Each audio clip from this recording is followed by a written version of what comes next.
এক ঢাকা আঁকড়ে ধরে আছে কত কিছু। পরিসংখ্যান বলছে ঢাকার জনসংখ্যা বেড়ে এখন 2,10,00,000-এ। দেশের গুরুত্বপূর্ণ সব স্থাপনা গড়ে উঠেছে ঢাকাকে ঘিরেই। আছে শত শত স্কুল, কলেজ, অলিতে গলিতে কোচিং, মাদ্রাসা, বড় বড় সদর দপ্তর। মজার বিষয় হলো এই ঢাকার আকাশকেই বেছে নেওয়া হয়েছে যুদ্ধবিমানের প্রশিক্ষণ হিসেবে। হয়তো এত কিছু ধারণ না করতে পেরে এখন উগড়ে দিচ্ছে তিলোত্তমা নগরী ঢাকা, আর যার কারণে বলি হচ্ছে হাজার হাজার প্রাণ। ঢাকা পৃথিবীর অন্যতম ঘনবসতিপূর্ণ শহরগুলোর একটি। এই রাজধানী শহরকে ঘিরেই গড়ে উঠেছে সব প্রশাসনিক কার্যক্রম থেকে শুরু করে কলকারখানা সহ প্রায় সবকিছু।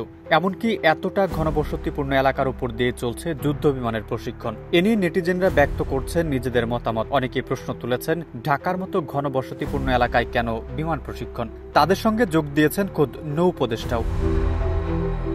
21 জুন দুপুরে রাজধানীর উত্তরার মাইলস্টোন স্কুল অ্যান্ড কলেজের ভবনের উপর বিধ্বস্ত হয় বাংলাদেশ বিমান বাহিনীর প্রশিক্ষণ বিমান FT-7 BGI। প্রায় 2 শতাধিক আহতের পাশাপাশি সর্বশেষ তথ্যানুসারে এখন পর্যন্ত নিহতের সংখ্যা 32 জন বলে জানা গেছে। এদিকে এ নিয়ে সামাজিক যোগাযোগ মাধ্যমে চলছে নানা তর্ক বিতর্ক। এক্সট্রিম মশার কয়েল প্ল্যান্ট ফাইবার দিয়ে তৈরি, ডেঙ্গু, চিকুনগুনিয়া বাহি সহ যে কোনো মশার বিরুদ্ধে দেয় এক্সট্রিম সুরক্ষা।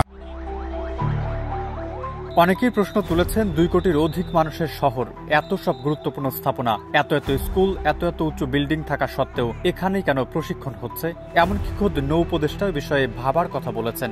উত্তরার মতো দুর্ঘটনা যাতে ভবিষ্যতে আর না ঘটে সেজন্য প্রশিক্ষণের স্থান ও ধরন নতুন করে বিবেচনা করতে প্রতিরক্ষা মন্ত্রণালয়কে আহ্বান জানিয়েছেন নৌ উপদেষ্টা সাখাওয়াত হোসেন।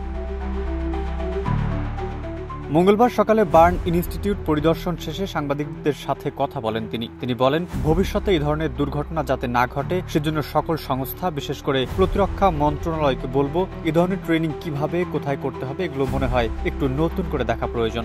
ঢাকা শহর তো ঘনবসতিপূর্ণ, যে কোনো কিছু এফেক্টেড হয়ে যায় বলেও মন্তব্য করেন তিনি।